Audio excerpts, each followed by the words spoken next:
Se reúne hoy la Iglesia Católica en todas partes del mundo para celebrar la Eucaristía del tercer domingo durante el tiempo ordinario, de la primera parte del tiempo ordinario. Vamos avanzando con Jesús en lo que va a ser su vida pública. Y ya vimos a este Jesús que se presentó al río Jordán y se hizo bautizar por Juan.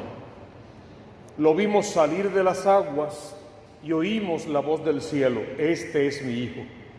Y fuimos testigos espiritualmente hablando de la paloma, del Espíritu Santo en forma de paloma que descendió sobre él.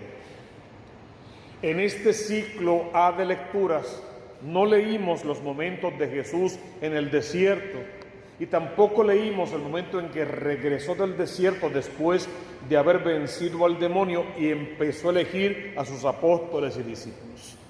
Según San Mateo, vamos a ver el comienzo desde otro punto de vista. Para eso tenemos que leer bien primero la primera lectura de hoy. El profeta que nos está hablando en esta primera parte es el profeta Isaías. ¿Qué quiere Isaías decirnos hoy para que luego podamos compaginarlo bien con el Evangelio y entender mejor el ministerio de Cristo en nuestra vida personal? Está hablando de que hubo un tiempo en que Dios humilló a Zabulón y a Neftalí.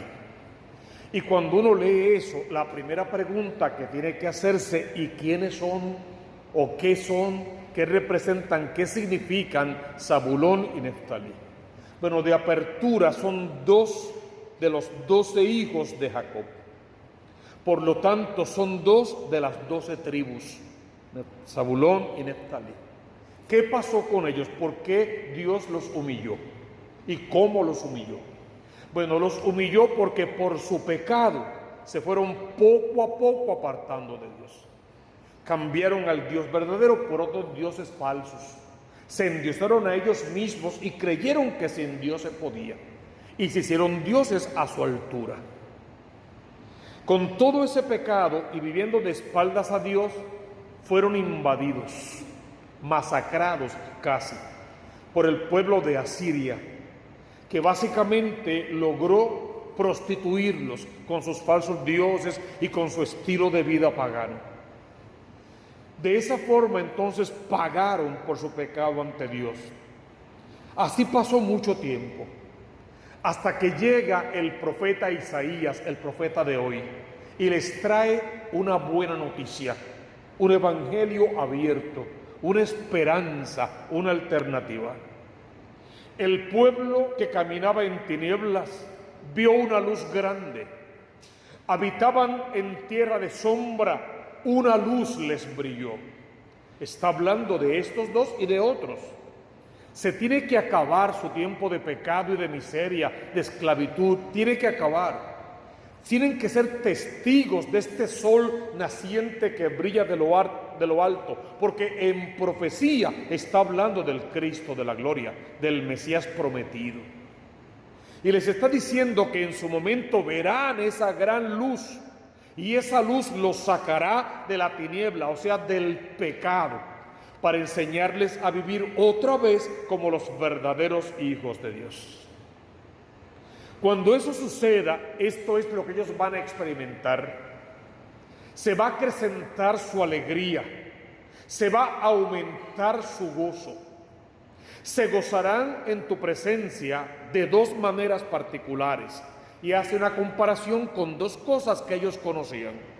¿Cómo se alegra el agricultor cuando después de mucho tiempo de haber arado, sembrado, abonado, deshiervado, cuidado contra todo peligro una cosecha, al final puede recoger su cosecha y hacer realidad todos los sueños que tenía con esa cosecha comprometidos? Así se va a alegrar, porque ellos entendían eso perfecto y por eso lo compara con eso. Y también se va a alegrar como aquel hombre que va a una guerra y gana la guerra. Y después de ganar la guerra se queda con el botín del enemigo. Va a recoger los frutos de la guerra que venció. También conocían esa realidad, tanto como perdedores como vencedores. Porque la vara del opresor asiria y el yugo de su carga, si quiere su pecado, mi carga es llevadera, mi yugo es ligero, en contraposición del yugo del pecado que es inllevable. El bastón de su hombro, todo eso será quebrantado. Ese niño que van a ser, ese sol naciente, esa luz que les va a penetrar el alma, va a quebrantar todo tipo de esclavitud a no importa qué. Y eso va a suceder igual que el día de Madián. Y cuando uno lee eso, otra vez tiene que preguntarse qué o quién es Madián.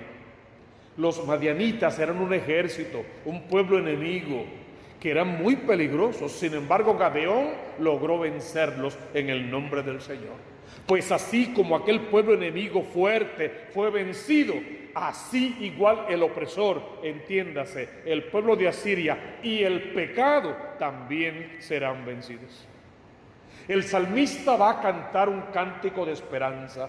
El Señor es mi luz y mi salvación. Tienes que creerlo, confesarlo con tus labios, convertirlo en grito de guerra, en estilo de vida. El Señor es mi luz y mi salvación. Y acto seguido tienes que cuestionarte, si el Señor es mi luz y mi salvación, ¿a quién le voy a temer? Después veremos en el Evangelio, si Dios está con nosotros, y Él de hecho lo está, ¿quién estará en nuestra contra?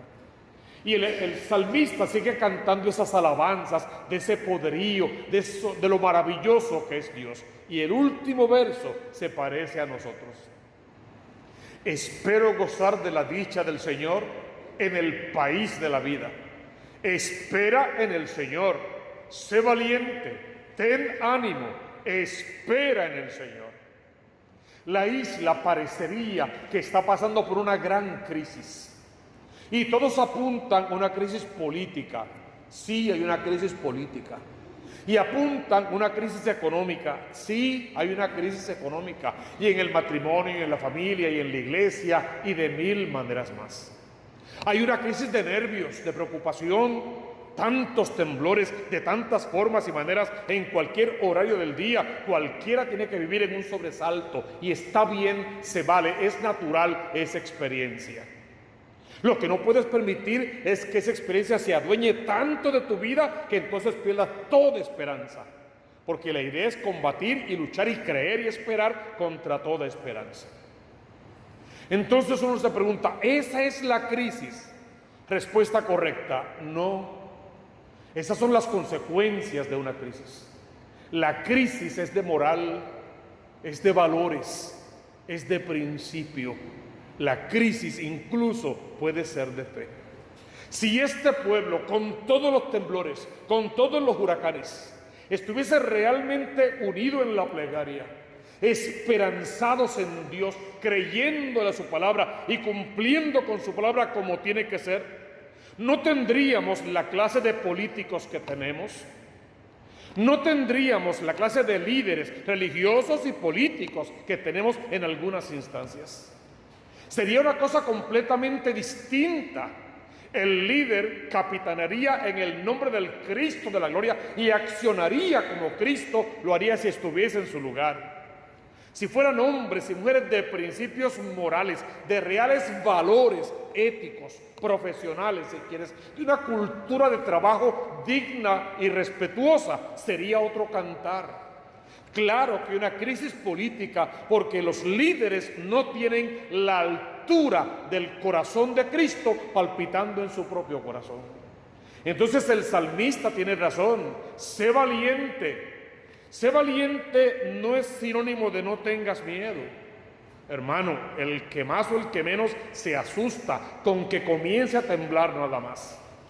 Entonces no es sinónimo de que no tengas miedo, es de que en pleno miedo puedas caer de rodillas ante Dios, levantar tus brazos al cielo, invocar con poder la acción del Espíritu Santo, fiarte de su palabra, abandonarte al compromiso que Él tiene contigo de estar todos los días y hasta el fin del mundo, y al final decir, heme aquí, Señor, que en mí se cumpla, se haga tu voluntad tal cual. Y esperanzados en el Señor, lo que venga tiene que ser mejor. Porque si me da otra oportunidad para seguir viviendo, será en su nombre y para cumplir con su voluntad. Y si me llama a su presencia, estando de rodillas ante Él, definitivamente me coronará con la corona de la victoria de los que fueron fieles, de los que incluso dieron algo de su vida por la salvación de los demás. Creerle esa palabra, enamorarnos de ese Dios, dejar que nuestra vida sea invadida completa por sus promesas y accionar como Cristo mismo lo haría si estuviese en nuestro lugar. La segunda lectura es importantísima para este nuevo comienzo en la persona de Cristo. Pablo es el que está hablando. El domingo pasado vimos el saludo de esa carta nada más.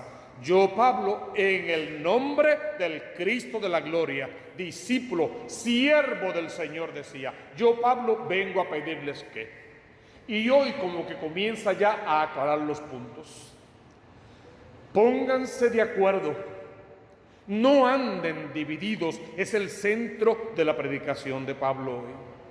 Mira, me enteré por ahí, están divididos, hay celos entre ustedes, la envidia los corroe, están jugando a la infidelidad, se maltratan en los matrimonios, en los hogares, en las familias, maltratan, abandonan a sus propios hijos, están divididos. Claro, Pablo se refería a la iglesia como tal. Bueno, pues si a la iglesia, a tu matrimonio también, porque tu matrimonio tiene que vivirse como una iglesia doméstica. Y la iglesia, en fin de cuentas, eres tú y soy yo, pues se refería a ti y a mí, estamos divididos. Y la peor división es cuando el hombre está dividido de Dios, separado de Dios. Porque en la consagración del bautismo lo que se dice es que fuiste separado para Dios. Y a veces insistimos en vivir separados de Dios, y es otra cosa bien diferente. ¿Qué dice San Pablo? Me enteré, y así no pueden vivir. Ven acá, fue Apolo, fue Cefas, Pedro, Pablo. ¿Quién fue el que murió en la cruz por ti? Bueno, porque si fue Pablo, sigue a Pablo, es tu Salvador, o Cefas o Apolo, al que fuera. Algunos de ellos también en la cruz murieron, pero que quede claro, no murieron en la cruz por tu salvación. Estos murieron en la cruz por amor al Cristo de la gloria, por fidelidad a la iglesia que nacía, por una fe firme e inconmovible, pero no por tu salvación. Quien único murió por tu salvación, solo el Cristo de la gloria. Pues Pablo dice, no me sigas a mí, sigue a Cristo, ni a Pedro, ni a ninguno otro de nosotros. Es como si dijera, ninguno de nosotros te puede salvar. Te podemos señalar el camino y acompañarte en el camino. Pero Salvador, el único mediador, el único Salvador entre Dios y los hombres, el Cristo de la gloria. ¿Acaso, pregunta Pablo, Cristo está dividido? No, el misterio de la Santísima Trinidad, Padre, Hijo y Espíritu Santo es indivisible, es inmutable, no se muda, no cambia, es de un solo criterio y el criterio es salvífico para salvarte. Si Cristo no está dividido, los cristianos en su nombre no podemos dividirnos.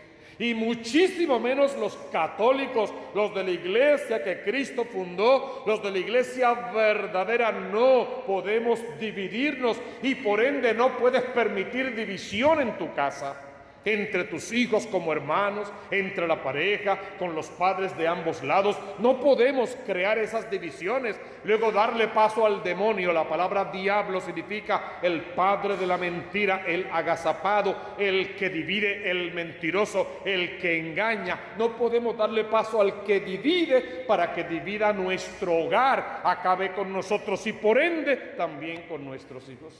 Hoy Pablo nos pide vivir en la unidad de los hijos amados de Dios. El Evangelio es bien bonito para el día de hoy. Jesús se entera de que Juan cayó preso y como que se silencia un ratito. Es que hasta que después de que Juan muere, que Jesús como que vuelve realmente a la carga. Jesús nace en Belén, eso lo sabemos, ¿no? De ti, Belén, tal cosa. Jesús tiene que irse a Egipto porque lo están buscando para matarlo. Cuando era un niño, cuando regresa no puede volver a Galilea porque está reinando Arquelao, que era peor que su papá Herodes. Y se va a vivir a Nazaret. Todo eso lo sabemos bien. Creció en Nazaret, por eso el nazareno. Sin embargo, cuando va a comenzar su ministerio, se va a Cafarnaúm. Eso es importante.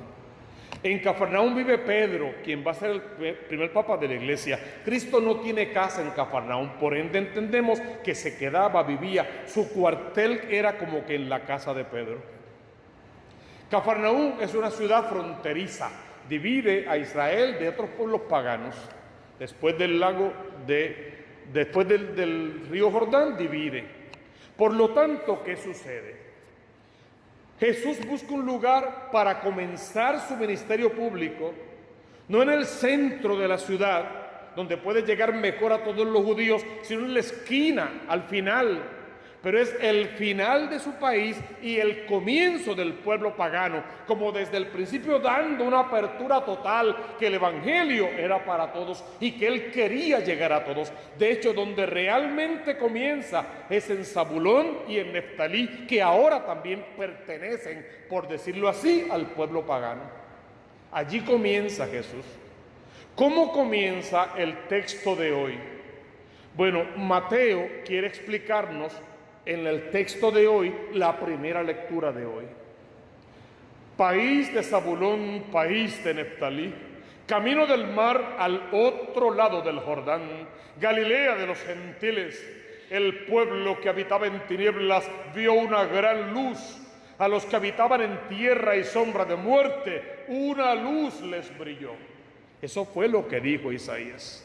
Y esa profecía se está cumpliendo en la persona de Cristo.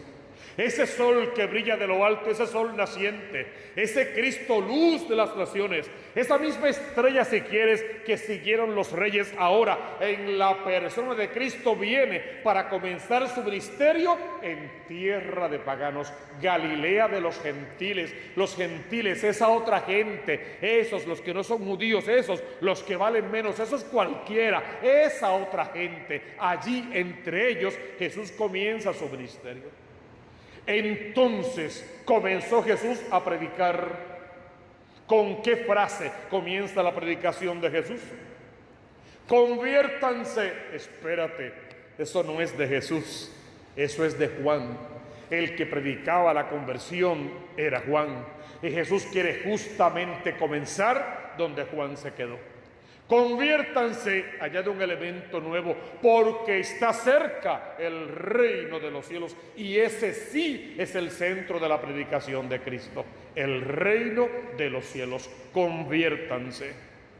Y pasaba junto al lago de Galilea y se encontró con dos pares de hermanos.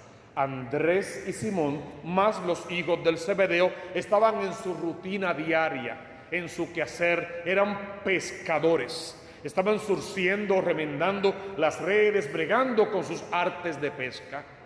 Y Jesús, en una frase simple, síganme, ven y sígueme. El texto dice, sin lugar a dudas, y dejándolo todo, le siguieron. Es como Jesús diciéndote, ven acá, ¿cómo tú te llamas? ¿A qué tú te dedicas? ¿Qué estás haciendo? ¿Qué sabes hacer? Pues eso, ese nombre que tienes dice que tú eres propiedad exclusiva de Cristo. Y eso que sabes hacer es lo que yo quiero que tú sigas haciendo. Pero antes tú pescabas para vivir, para comer. Ahora quiero que empieces a pescar para que otros vivan y tengan vida eterna. Y para que coman, pero el cuerpo del Cristo de la gloria al momento de la Eucaristía. Sería algo parecido a eso. Ven, sígueme, te voy a hacer pescador de hombres. ¿A qué te dedicas? ¿Qué haces durante el día? Eso que haces, hermano, empieza a hacerlo por la salvación de los hombres. Hazlo en santidad, cualquiera que sea tu trabajo. Hazlo como un servicio real. Dónate, entrégate completo. Hazlo bien, hazlo inmediatamente, hazlo con alegría, hazlo siempre por la salvación de las almas. Cuando los llama y le siguen inmediatamente, dejaron la barca, los zebedeos dejaron a su padre y le siguieron. Y recorría Jesús toda la Galilea, toda tierra de paganos. Tú tienes que recorrer toda tu familia, descubrir todos los paganos que pueda haber en tu familia, quizá empezando contigo mismo, y atraerlos con el Evangelio, con la buena noticia, con la promesa de salvación, para que también quieran participar del reino de los cielos, para que puedan ser sanados de sus enfermedades, de sus dolencias, y para que creyendo en Dios alcancen la salvación de su alma. Son lecturas realmente importantes para que sean leídas en nuestras casas durante esta semana, escudriñadas en familia, para que saquemos lo mejor de estas lecturas y con ellas avancemos en la conversión y en la consecución del reino de los cielos. Busca primero el reino de Dios con su justicia, y todo lo demás vendrá por añadidura.